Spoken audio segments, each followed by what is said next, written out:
Well, thank you very much, Rodney, for that introduction. Hardly deserved, but I'll take it anyhow. Last summer, Rodney asked me if I'd be willing to participate in this series that remarkable series that he's put together. It took me a while to figure out what might be appropriate and fit the overall theme, the metaphor that Rodney has chosen, that of the wheel with the hub and the spokes. After a bit of thought, I decided that from a photographic standpoint, perhaps I could consider as the hub the notion of communication, which is certainly common to all of us, universal, and then for the spokes to look at, through photography, how communication is illustrated in diverse countries and diverse cultures. So that's the basic way, I think, of looking at this particular exhibit, keeping in mind that communication is what underlies all of it, and then I hope to succeed in showing you how this takes place, how this comes about in different lands and different cultures. Now, communication, of course, takes on many forms. It could be through ritual, oral tradition, artistic expression, civil discourse, and not so civil discourse. And my problem then was to try to limit this to what would be applicable for photography itself. And so the main thrust here will be, in terms of communication, the interaction of people, to some extent also traditions, and as well as the past. In order to really give greater relief and to highlight communication, I thought it might be advisable also to illustrate or bring to you some images where communication is either totally absent or severely limited, and then compare that to, in some cases, almost the opposite of that kind of a situation. So that's how we're going to start here. This is a gentleman in southern Mexico, in some small town that I don't remember where anymore. When I came across him, it seemed, this is a state of almost abject despair, dejection, total isolation from the world, whatever communication there might have been. It's obviously internal. And I saw him there for about 5 minutes, but after 5 minutes, his friend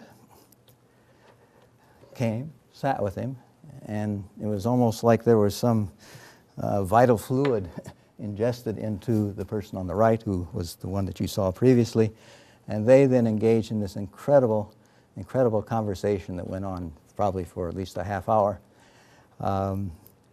And you could see there the real value, the worth of communication, and just the change in that one person.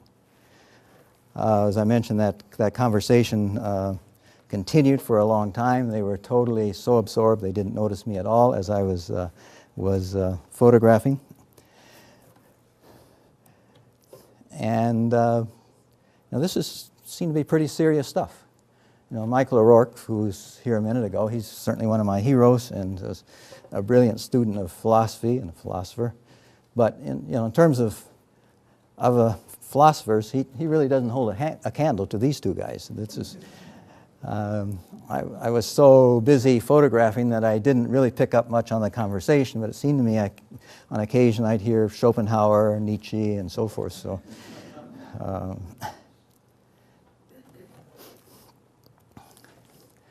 Now, returning back to where there is this lack of communication, this has always seemed to me one of the saddest photographs that I've ever made. This was in Italy. Whatever communication is taking place here is between this gentleman and the pigeon, as far as I could tell. You have the feeling here that, somebody who would really like companionship, and just the very fact that he's sitting to the far end of the bench, now I may be projecting here, but you could interpret this, I think, as, here's an empty bench, please come and sit. And as long as I was there, that never occurred.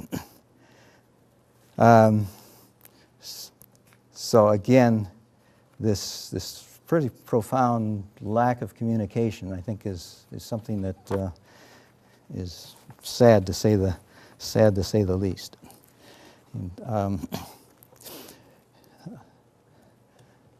this too, I think, illustrates the woman here. This again is back in Mexico. Just almost hopelessness, a total resignation, and almost completely divorced from humanity. And when you see this photo in the gallery, it goes almost to the extent where she's just become part of the wall. She's no longer really part of the human family. Again, there is absolutely no communication here. You wonder, what would be the future of a person like this?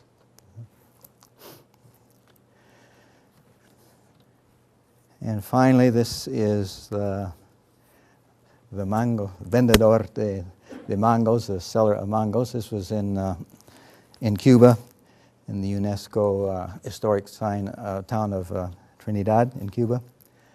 I came across this person. Tried to, his job, or so to speak, his life seemed to be sitting in front of his dwelling with a basket of mangoes, hoping to sell occasional ones. I did buy a couple. But in conversing with him, it was very, very difficult. It was just as if, I was one of the few people who had ever even bothered to talk with him. And it almost seemed like he was calcified. There was no sense of contact with the rest of the world. Incredible eyes, and I spent probably maybe 15 or 20 minutes in just trying to enter his world.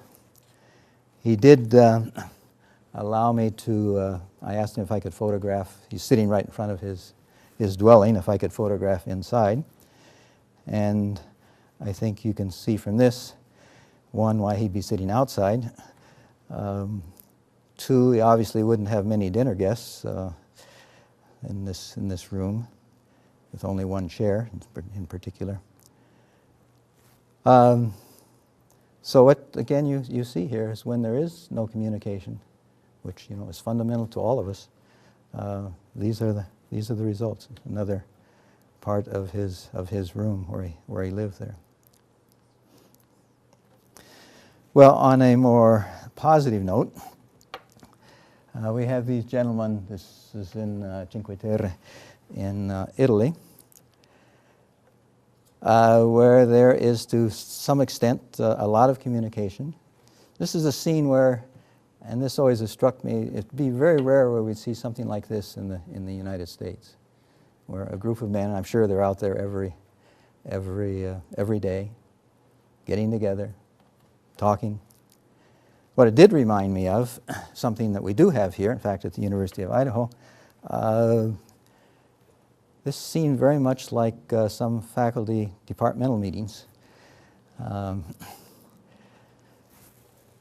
the sense that you see in the center the two gentlemen engaged in a very active, probably polemical conversation. The fellow between them seems completely befuddled by what they're saying.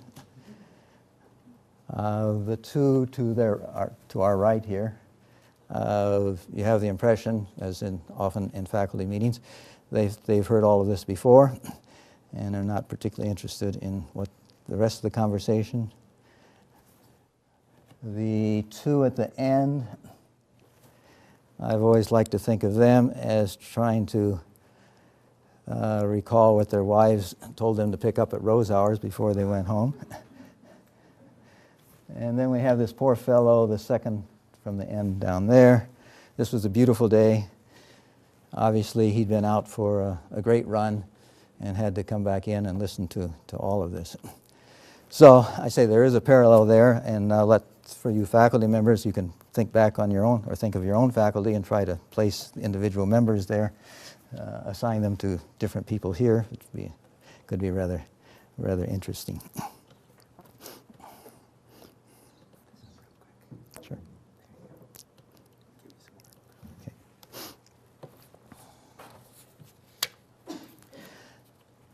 The other form of interaction that you see to a large extent, certainly in small towns in Italy, Spain, and elsewhere, are the people getting together outside almost every evening, playing cards, talking. This is pretty serious business.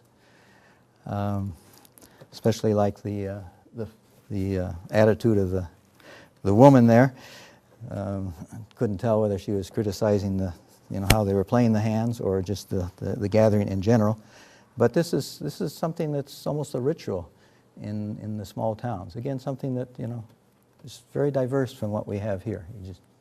Not that people don't get together occasionally to play cards, but this would be a daily event in the lives of these people and an essential part of their lives.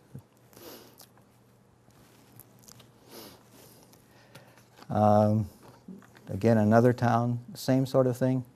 And you have the impression when you see these kind of scenes that these people have been sitting there for 50 years doing the same thing. And it's so part of their lives and so important part of their lives to have that kind of basic communication, which again is different from what we are about. I especially like the face of the gentleman on the lower left there. So a great face, but it's almost like this is frozen in time. And every evening, people would come out, sit down, play cards. People would come around, talk about how they were playing, and so forth. Now, I have to admit, I sort of enjoyed being a voyeur of these kind of events, where you don't have that opportunity here in our country to any. Rather curiously, in Cuba, rather than cards, dominoes seem to be the main source of gathering. So in the streets of Havana, people just go out, set up a table, get into a lively game of dominoes.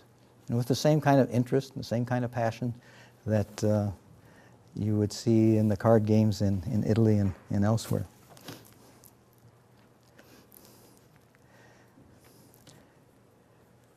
Now this scene, to me anyhow, seemed to indicate some of the dilemmas that we have with modern technology and modern communication.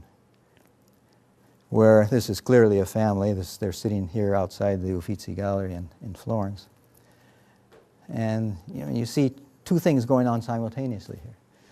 One, of course, the texting or whatever that may be at that time, that kind of communication, which in some sense has sort of destroyed the communication between the group as a whole.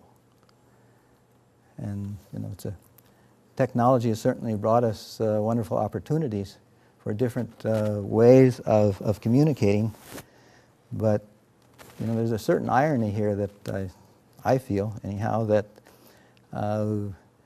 the breadth now of the possibilities of communication has in some ways decreased the depth of those communications. It's allowed people to communicate without really being together, without a one-to-one or one-to-two or one-to-three communication among people themselves. It's much easier simply to type away.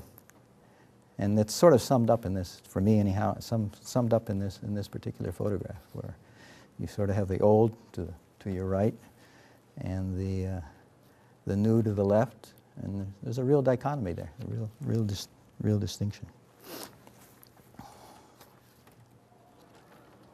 Hi, there you go.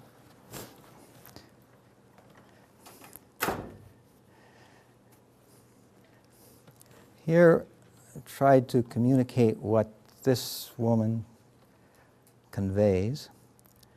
This is in Granada in Spain, and for me, she is essentially the quintessential Spanish woman.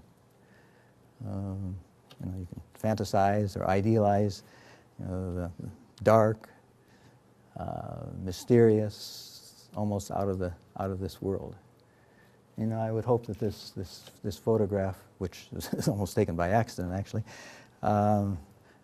would communicate to you that feeling for what, at least in a traditional manner, would be the almost a summation of the Spanish woman. Beautiful. Now, I hate to say that what's next is the quintessential Spanish gentleman. I'll show these. You really need to see these in the exhibit. It's a series of 3, starting here, followed by this, and followed by this. So this could very well be the quintessential Spanish man, later on, after many years. But whatever communication that's going on here is somewhat of a telepathic nature. I'm sure they're full of remembrances of things past, but still active enough to come to one of the local plazas and enjoy the scenery.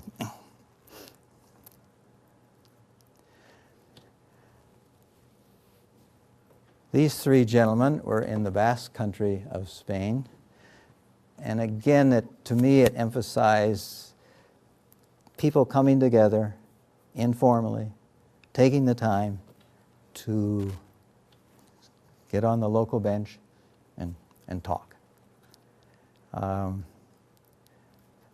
My wife and I generally take the smallest roads we can find whenever we're traveling in countries.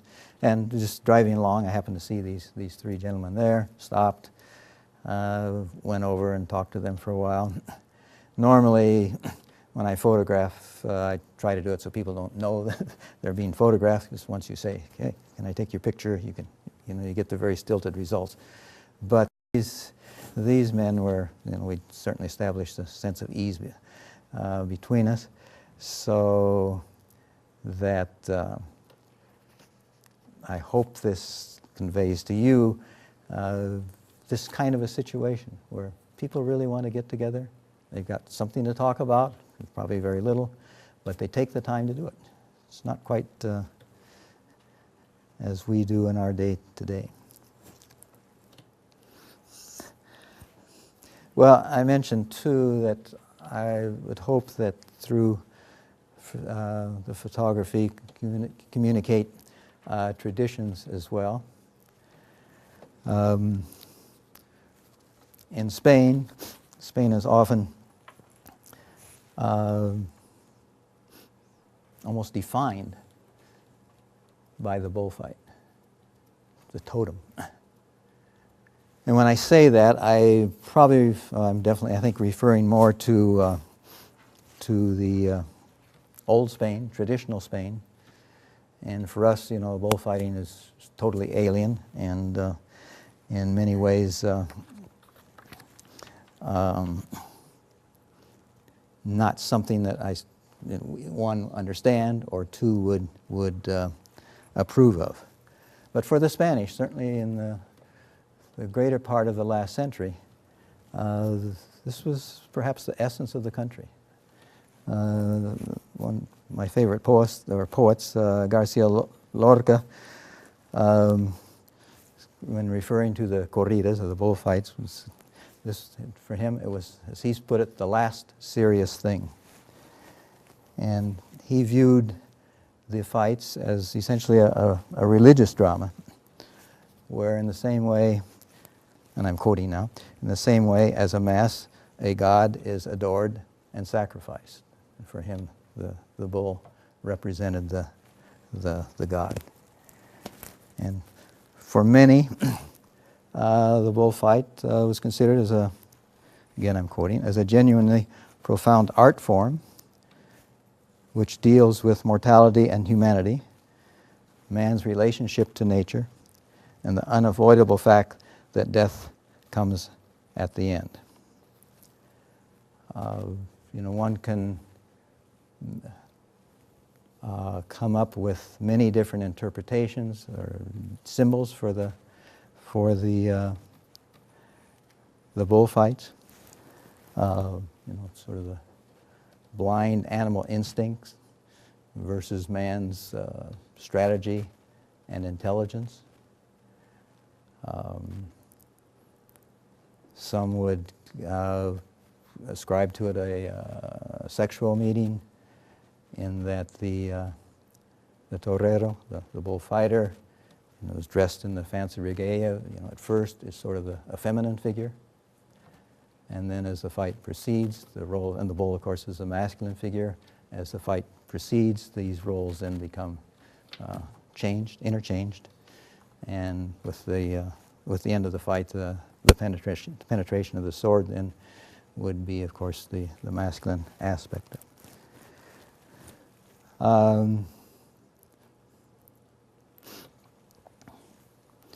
For many, it's not the fact, there's, of course, the aspect of the cruelty of the bullfight, but for many, it's not the killing of the bull, but it's how the bull is killed. It generally is regarded as a true art form, and if you can get past the initial parts of the fight, I think you would see that. And they would then compare that to life, that it's not living that's important, but how a life is lived. And that essentially man in some way has to overcome his animal instincts and begin then to realize, which in this case, if I were a bullfighter, the animal instinct would be to run as fast as I could to get away from there, but to overcome that and then use your intelligence and your strategies and art to overcome this. So it's dying out in Spain, there's no doubt, in part because of animal rights activism, but probably more because of a political aspect. That what's being communicated in the past was the traditional Spain, and what younger people and often whole regions of Spain, particularly Catalonia, refer to as this is not the modern Spain, this is not what we are. In the past, Spain essentially stopped, or Europe stopped at the Pyrenees, and Spain was what was left. And to break that down, there's of course a strong impetus to do away with the bullfight, which was a symbol of the old Spain.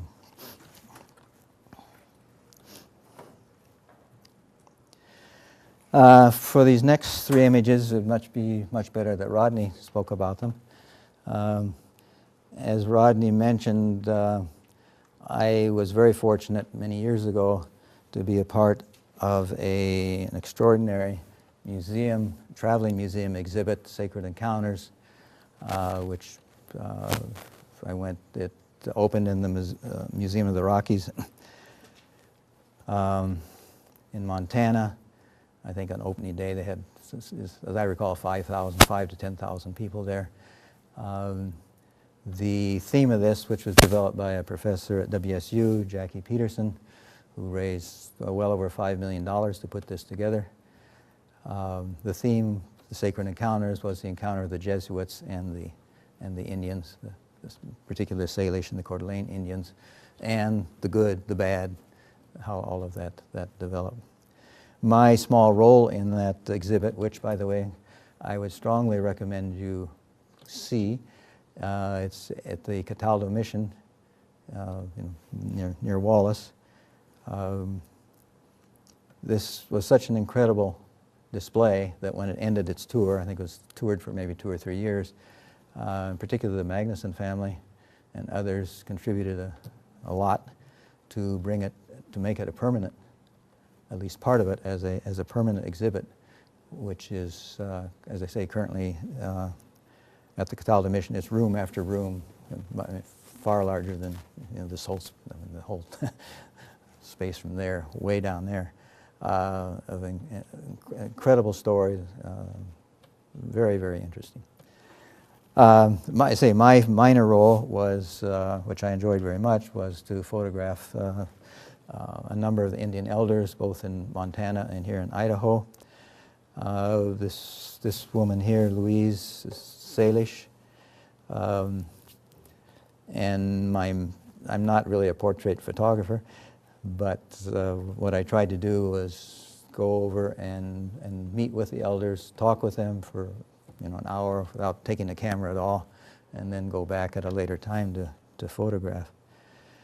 And here with Louise, you just see in that face almost, you just see stories welling up, I think. She was a marvelous woman, daughter of a chief, as I understood it, delighted in telling stories about how the Indians could deceive the white people, trick the white people, and so forth. But that face tells a lot. This is a more recent photograph, in fact, just a few months ago, of Felix Arriba and the Coeur d'Alene tribe.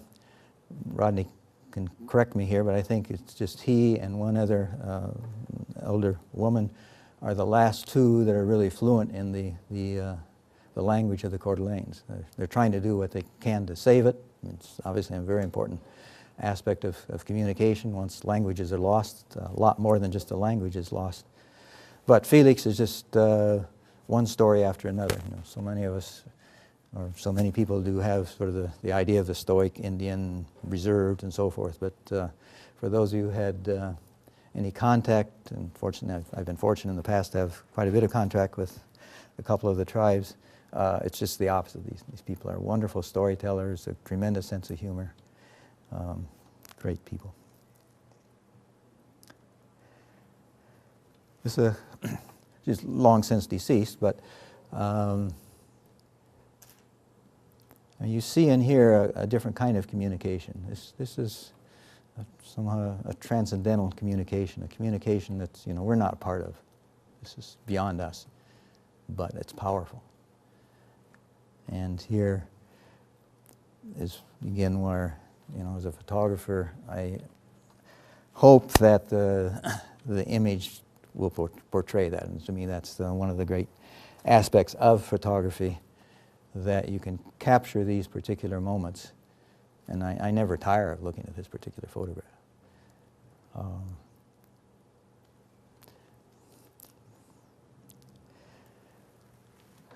This is another kind of communication or lack of communication. As you can see here, this is entitled The Blind Accordion Player and His Critic. He was very happy playing tune after tune. He was blind.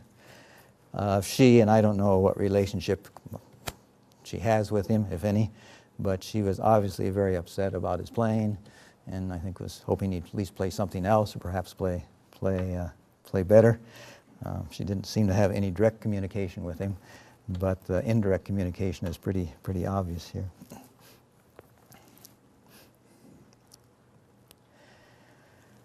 Communication here doesn't need a whole lot of explanation. This is entitled When in Rome, and there's not a whole lot I can say about this other than what's obvious.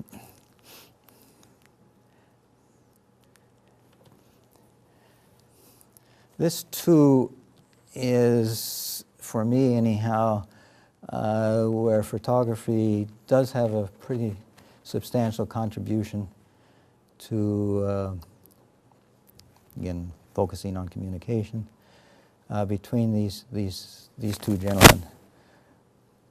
This, as I recall, was in Sicily. One thing for me, a successful photograph is one where I'd rather see the photograph than whatever I happen to be photographing. And I think this, to me, sort of illustrates that. The conversation they were having, that was fine. But again, this is a photograph, an image that I can look at repeatedly and enjoy. It's just that precise moment where there's a really intimate human contact here. And this could, we could all almost put ourselves in this position. This could very well be, Michael O'Rourke and Gary Williams 5 or maybe 10 years from now, sitting out in a bench in the Arboretum, reminiscing about the great times they had at the University of Idaho.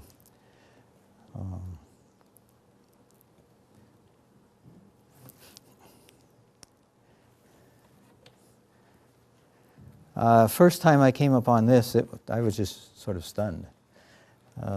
This is back in Italy.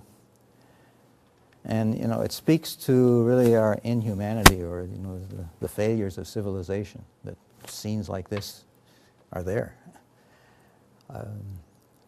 She, and I presumed it was a she, difficult to see, would stay in that position hour after hour, with the hope that occasional coin would drop in there. But to me, it does communicate a failure of the human race, that people are reduced to this to maintain some sort of a living. Now, on a lighter note, since you never see the person who's inside there, and as time went on, and in subsequent trips, I saw more and more of this, which also is not particularly good. But as one could take a somewhat more cynical view of this too, which of course I wouldn't do, but I thought, if my wife wouldn't hold down expenses, I could buy her a shroud like this, and we could pay for part of the trip this way. But that didn't happen. So no, this is indeed a very serious kind of scene that you don't forget very easily.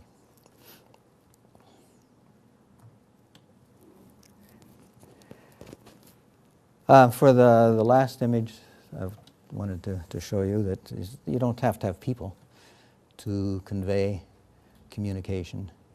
This is the large American cemetery in Normandy. As I recall, there's somewhere well over 9,000 markers here. We just happened to be there on a day which was cold and blustery, cloudy. It leaves a tremendous impression on you. And it communicates, of course, the past that most of us have sort of far out of our minds anymore. And when you think those aren't just crosses, but somebody under each one of those crosses, the impact is tremendous. And the more that we can convey that, I think today is not a bad time to be thinking about that. There's one more photograph which unfortunately didn't get on here, which is in the exhibit, so I'll just say a few words about it if you have a chance to see it. And that is also without any human factors there. It's a Jewish cemetery in Prague. If any of you have seen that, you'll see just an immense amount of tombstones scattered at every particular angle. My first thought when I saw that this was the work of the Nazis during the Second World War, but it's actually not the case. This is a Jewish cemetery in a fairly limited area, and by Jewish law, you can't take away a tombstone once it's there. You can move it, but it must remain. And so the Jewish cemetery you see out there was actually goes back even to the 15th century, as I recall. And as the cemetery filled up, what they would do is simply put another layer of earth, and bury another layer, and then of course bring up the old tombstones, bring them up, add the new tombstones, and in that area, which is pretty small, there are 12,000 tombstones, and estimates were as much as 100,000 people buried there, and I think it was also 12 layers of dirt. There's a certain irony here too, that during the Nazi period, of course, Hitler was intent on exterminating all the Jews, and I read fairly recently that once he had achieved that, he wanted to preserve this cemetery as a museum. Therefore, in contrast to some other Jewish cemeteries, this one has remained intact since the 15th century, due in part to Hitler. One of the ironies of the century. Well, that gives you a rather quick overview of what I tried to convey, again using the metaphor of communication as being the center, and looking at it from different aspects, from travels I've been able to have over the past several years. Be glad to try to answer any questions for you, if I could. Thank you.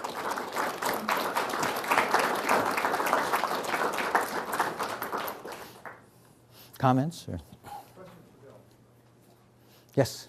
I'm just wondering what makes you decide to shoot vertically or horizontally? I would guess what I was shooting would be the best answer there. And sometimes, when I've shot something horizontally, I see that what's out there isn't all that interesting, so that horizontal shot doesn't become a vertical shot in the darkroom. So yeah, it would depend entirely on what I was trying to do. Pardon? Why not digital photography? Well, I have a couple of reasons. Probably neither one is valid. One is that with digital photography, in one sense, it would be a lot easier. I mean, the hours I spend in the darkroom, I think, boy, don't have to be spending all this time here. But what I see a lot of digital photography, something shot, and then probably more time is spent manipulating what's there. Now, obviously, there's of course manipulation in the darkroom as well, but the extreme manipulation that's often done in digital photography, to me, it's another art form. I'm not sure it's photography anymore. It's just something plus. The other reason is I do sell photographs in a number of galleries in the Northwest and the Midwest, and with digital, I wouldn't mind selling the first one. But after that, you're just pressing a button, and there's nothing personal about it anymore. And I just couldn't do that. In the darkroom, no two photographs would ever be the same. I mean, even if I tried, it'd be impossible for me to do that. And so I'm somewhat of a Luddite in this, and there'll be a day when it'll be impossible to buy film or paper, and that'll be the day I probably might do digital or just not do it anymore. So those are, I don't know if those are good reasons, but I'd feel uncomfortable with it. Yes? I noticed that most of the subjects that you did were elderly individuals, and I was just wondering, was that kind of your personal preference, or did you find that they exhibited more of the communication that you wanted to portray in your photography? Yeah. Well, my wife calls that the geezer series of photographs that I have. I certainly have a number of photographs of younger, but in general, I probably find the older more interesting. They seem to tell more of a story. There are exceptions to that, which I probably should have included some of the. I won't go into it, but I have both, but I would say most of them would probably be elderly. It's also easier to, they're sitting there. Rodney? Oh, sorry. You mentioned that sometimes you try to keep from being seen by your subjects, but then other times, like when you're talking about the little walkway in Basque country, you spoke to your subjects before photographing them. So I wonder how you decide whether you want to approach them. Well, if I can do it without people being observed, for instance, the one with the faculty meeting, which, by the way, Doug Baker, the provost, bought that image, I don't know, a few years ago. For him, I retitled it.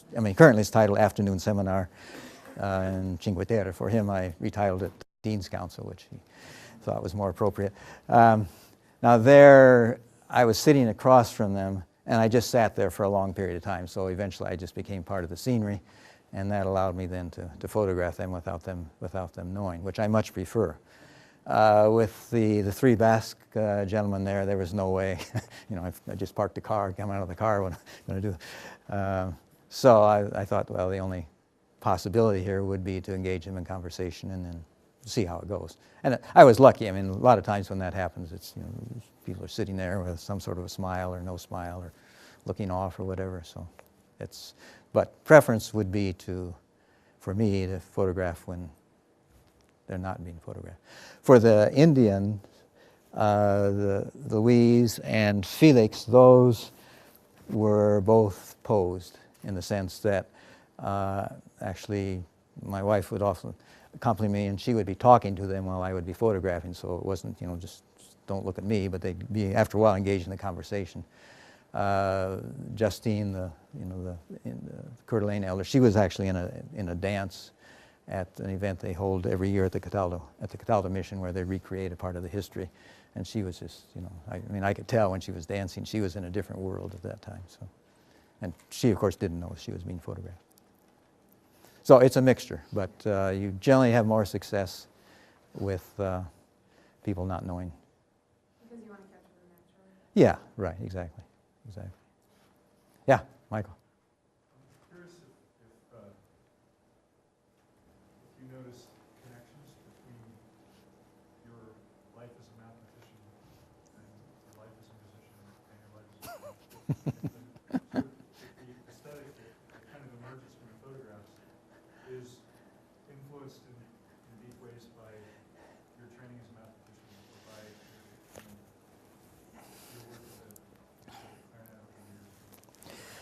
Well, if they are influenced, it would be a very, very deep influence that I'm totally unaware of, we'll put it that way. Yeah, I don't see, certainly mathematics, which, you know, I enjoyed, and, you know, maybe some subtle change in my brain that would affect, you know, how I see things, but I don't know what it would be. Certainly when I'm photographing mathematics and the same, you know, between mathematics and music. Everyone likes to say there's a great connection there. Somehow that got lost on me, but there may be, but I don't know what it is.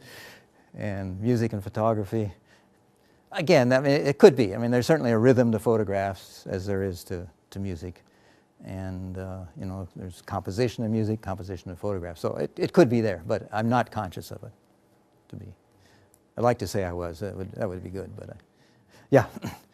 Forgive me for not catching this, but why black and white photos? Good question. Well, I have a strong preference, obviously, for black and white photos. Color for me is, in some sense, too real. You know, if I see a photograph, I'd just soon see the scene itself as the photograph. Whereas I mentioned here, with black and white, you know, when it works, I'd rather see the photograph than what was being photographed. I think too, black and white, you know, you've got to engage yourself more when you're viewing it than with color. Color, okay, I see it.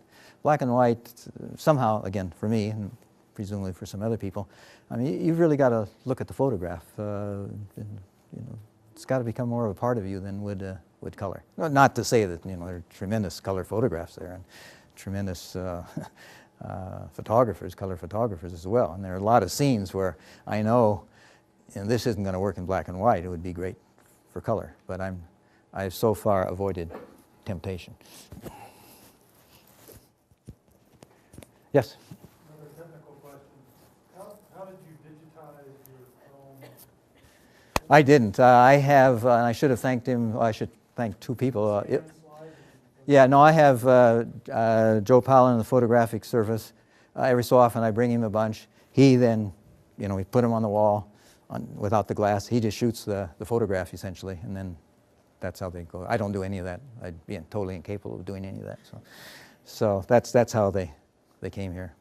And that's why the last one I mentioned, unfortunately, I'd forgotten we hadn't done that. So for that particular photograph, so it is a bit of a hassle, and you know, and it takes a while to distribute it that way. But Joe's very good and helps a lot. Yes, Jay. You know, you described yourself as a voyeur earlier, and what you just said about black and white is against color, that black and white is, color's too real. And a lot of your subjects are not looking at you. I think you do often communicate with your subjects, but often you keep them at a distance from yourself. So all of this seems to me to work against communication as a theme for this. I haven't thought about that. Of course, a lot of the communication I see is, you know, between them or among them, and I'm not a part of it. In fact, if I became a part of it, that whole nexus would probably be destroyed in some way.